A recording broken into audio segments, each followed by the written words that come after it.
Well, hello, good afternoon. Another content video with some thoughts on teaching and learning. This one is hopefully going to be short and snappy. It's a very simple solution that I found today to filling an extra 10-15 minutes after a listening exam.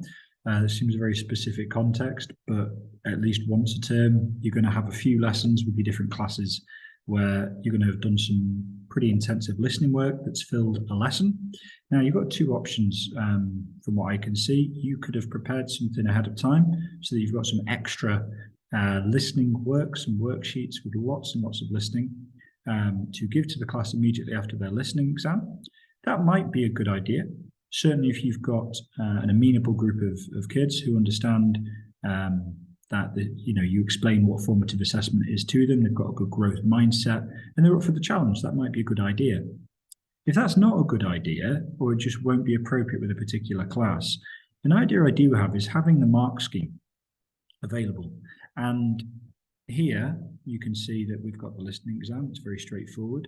Now, in future years, lessons, I might click on printout. It just looks a bit neater. You get a copy of all of the pages for you.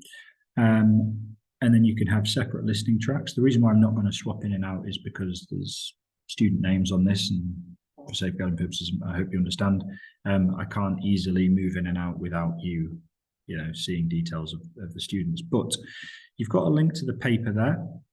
You've got the complete listening here, and I've got the separate listening tracks. I just think that's good practice in case something goes wrong. The old saying, 1 is none and 2 is 1. It's better to have a backup because inevitably something goes wrong, so prepare for that. And then you've got a mark scheme on another page. And what you can do is you can copy these listening tracks onto your mark scheme as well. And so what will happen is that you can swap over to that page when the boys or girls have finished their listening exam. You can put the mark scheme up on the board, or you can give them a handout, and you can go run through each of the listening audios again, probably once. So typically, at least in the school where I work, it's just common practice for there to be 2 in special occasions. If it's a departmental listening exam that we've built and we want to give the students a bit more help, we might do 2 repetitions for a total of 3. But typically there'll be a 1 playthrough and then a repeat for a total of 2, and then I'll move on to the next exercise. Now, it's really quite quick to just run through each of the listening tracks one more time.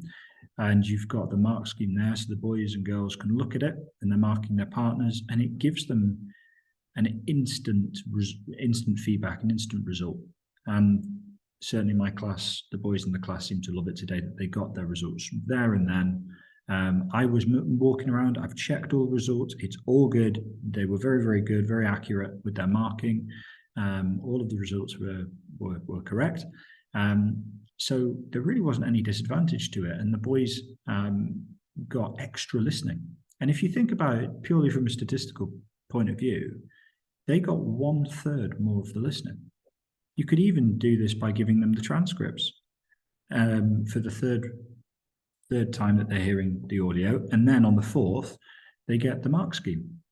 Maybe you could give them a different colored pen and they could look at their partner's work, maybe with a pencil, so you can easily rub it off. And they, reading the transcript, listening to the audio, would you answer anything differently?